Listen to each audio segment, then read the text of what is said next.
皆さんごきげんよう、上川薫です。今回取り上げる話題は、お隣韓国の大統領の支持率がいよいよ危険水域に突入しました。これまでムン・ジェイン大統領は岩盤支持層と呼ばれるような人たちの存在があり、そのためどのような姿勢があっても、なかなかその支持率というものが下がることはありませんでした。その岩盤支持層がいることによって、おおむね支持率 40% 台というのを維持してきたのです。ところがここ最近に来て、その岩盤支持層が明らかに崩壊の兆しを見せています。そのこと自体は韓国の内政問題なわけですが、残念ながらお隣韓国の場合だと、この内政問題の乱れというものが日本に対しても非常に厄介なことをもたらします。今回はムン・ジェイン大統領の支持率低下のその原因と、そのことによって日本にどのような影響があるのか、その点について解説を行っていきます。それではムン・ジェイン大統領の支持率急落、そして岩盤支持層の崩壊が進んでいることを伝えるニュースを見ていきましょう。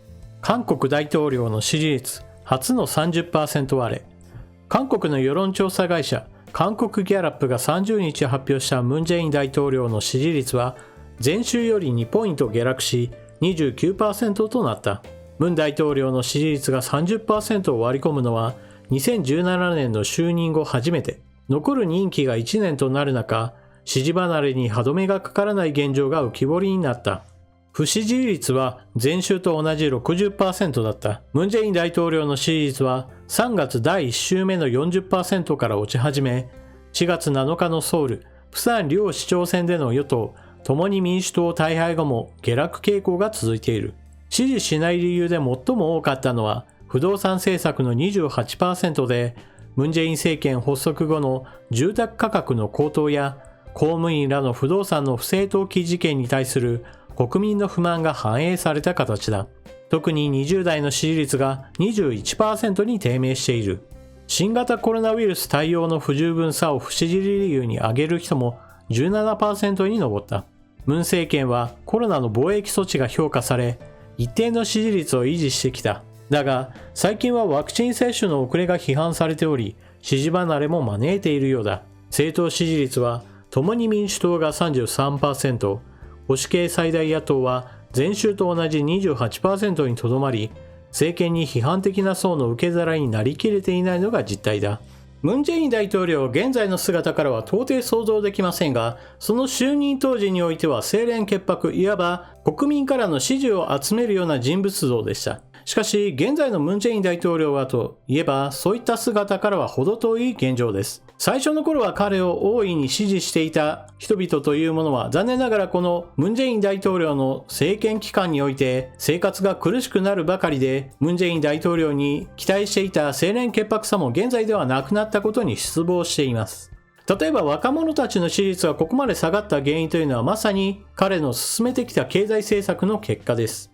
ムン・ジェイン大統領は労働者を保護するということを名目にしてはいますが、労働者が一体何を示しているかといえば、基本的には財閥系企業の労働者たちの権利を守ることに結局はつながりました。労働時間の規制をすることによって大企業はこれを守るわけですが、中小企業や個人商店などはこの規制によってビジネスをすることが困難になったこともあり、雇用が減り、むしろ大企業のそのシェアというものが拡大する結果を招きました。それによって若者たちの就職口というものが大いに減少したわけです。これによってヘル調整などという言葉がまさに現在進行形で悪化している状況です。さらにここで述べられているような不動産市況というものもまさに現役世代の人たちを大いに傷つける行為です。先ほども述べたように財閥企業の人たちにとっては基本的にはこのような動きというものはむしろプラスに作用しました。それはなぜかといえば、手元資金が豊富であれば不動産価格が高騰するということは不動産投資をすれば儲かるというからくりがあるからです。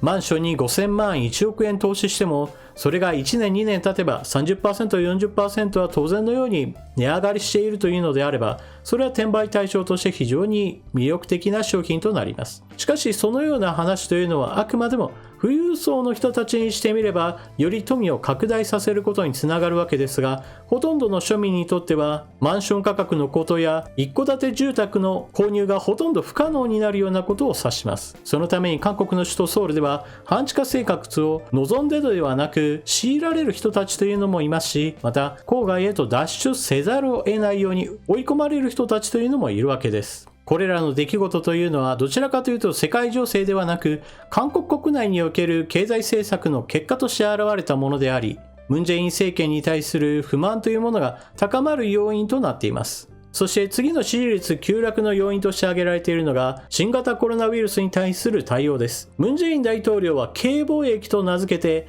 韓国の貿易体制というものが非常に優れていて、世界から称賛されているという話をしていました。それに基づいて韓国国民は、我が国の新型コロナウイルス対応というのはとても素晴らしいものであり、ムン・ジェイン大統領よよくぞやったという具合にして彼を大いに支持していたわけです。ところがここ最近になってそういった軽貿易の進行というものも完全に崩れ去ろうとしています。ここ最近だと新型コロナウイルスに対するワクチンの確保がうまくいっていないことに対して大いに不満が溜まっていました。その要因となっていたのがワクチンの確保が全く進んでいなかったという問題です。しかもこの問題で韓国国民の不満が大いに膨らんだ要因としては、唐突ですが日本の問題なども現れてきます。菅首相はファイザーの経営者と話をして9月末までに日本国民全員に打てるだけのワクチンを確保したという話を発表しました。これなどはまさに韓国国民にしてみれば、あんなに新型コロナウイルス対応ができていなかったはずの日本の方がワクチンを全量確保するなどということを聞いて、我が国の大統領は一体何をしているんだと大いに憤ったというわけです。これに関連してムン・ジェイン大統領は、ワクチンを製造している国々が自国で抱え込んでいることなどを大いに批判し、一方でアメリカに対してはワクチンスワップというものを打診して、これが断られるといったことなども大いに韓国国民にとっては衝撃となりました。ムン・ジェイン大統領はアメリカの政策に対して異を唱えたわけですが、アメリカは別に自国の中だけでワクチンを消費しようとしているわけではありません。もちろんバイデン大統領に代わってからまずは国民に向けてワクチン接種をどんどんと進めていきますよという政策は掲げているわけですが、ここ最近ではその政策についてもある程度目処が立ち、海外に対する輸出などについても門戸を開こうとしています。ただしそこには優先順位があります。ここの優先順位の中に韓国が入っていないことがまさに韓国国民にとっても大いに不満となっています。アメリカが一体どのような国に対してワクチンを供給するかという話になった時に、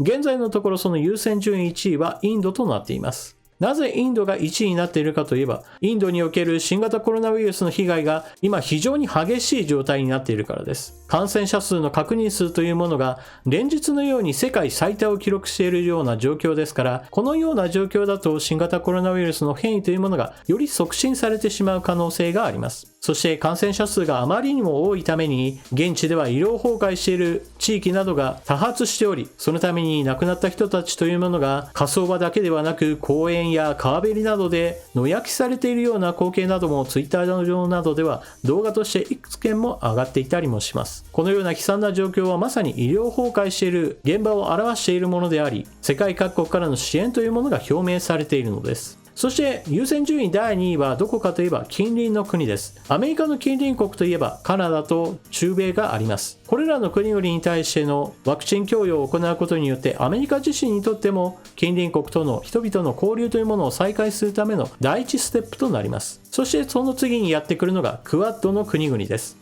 クワッドというのはアメリカ、日本、インド、オーストラリアの国、いわば対中包囲網の核となる部分であり、これらの国々の連携というものを強化することがバイデン政権にとっても非常に重要な外交政策の一つとなっています。この中においてもインドが入っていることもありますし、また日本なども名前がありますから、ファイザーからのワクチン輸入というものもある程度円滑に進むことができているわけです。このような世界情勢の動きというものを理解していれば、なぜ韓国に対してワクチンが優先的に割り当てられないのかというのは理解できるはずなのですが、ムン・ジェイン大統領の場合だとそのような国際的な感覚というものがあまりありませんし、韓国国民に対して私は仕事をしているんですよということをアピールするためにアメリカに対して批判的な言葉を繰り返してしまうような、かえって事態を悪化させることをしてしまうわけです。なお少し余談になりますが、インドにはワクチン製造の世界最大手があります。そしてアストラゼネカ製のワクチンを受託製造しており、インドにおいてはワクチンの接種回数は 1.6 億回にも達しています。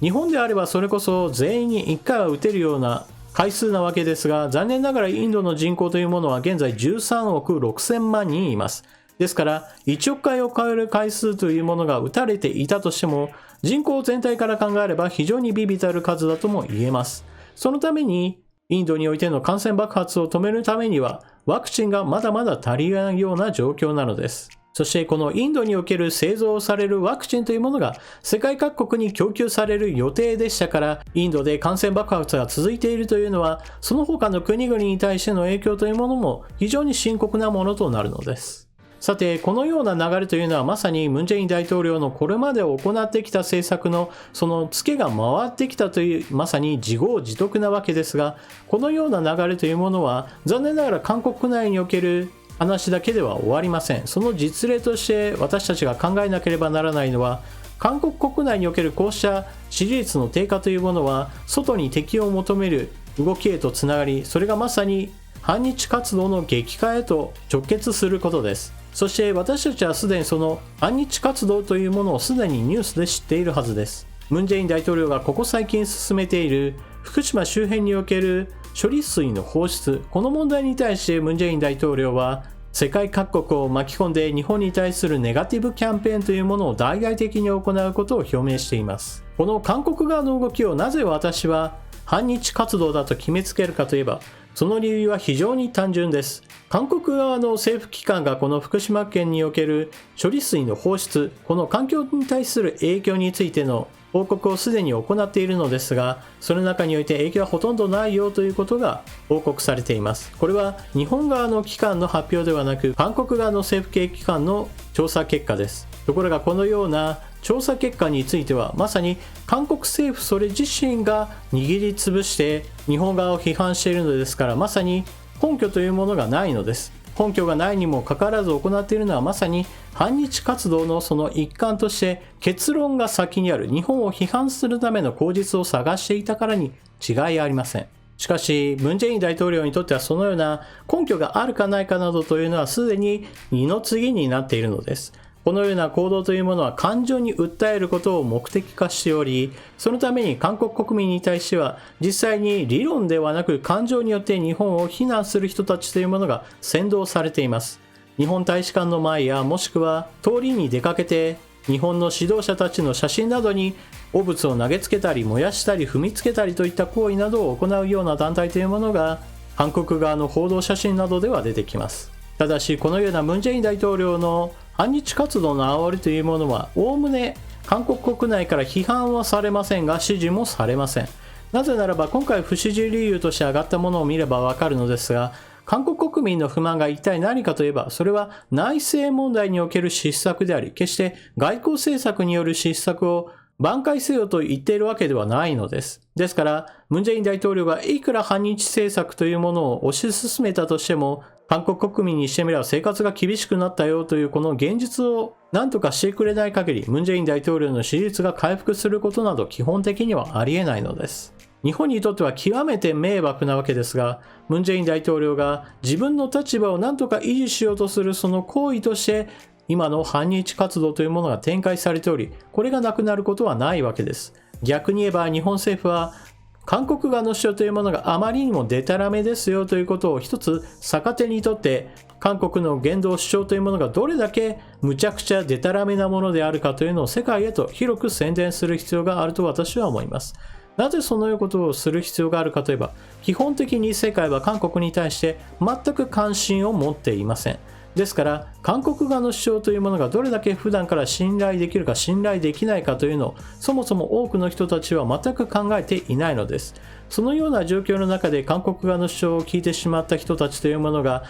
日本というものは本当にひどい国ですよというのをつらつらと聞いていれば、それを間違えて本当のことかなと思ってしまうような人たちというものが少なからず登場してしまうものなのです。ですから日本政府の側から積極的に韓国の言動というものが全く信頼できないことなんですよということをあらかじめ世界へと浸透させていくことが、結局は日本の報道に対する信頼性を高め、そして韓国側の信頼を大いに低下させることに役立つのです。このような措置をすることがまさにムン・ジェイン大統領の最後のあがき反日政策の無力化へとつながっていくと私は思います。皆さんは今回のニュースのことを聞かれてどのようなことを考えたでしょうか。ぜひともコメントしていってください。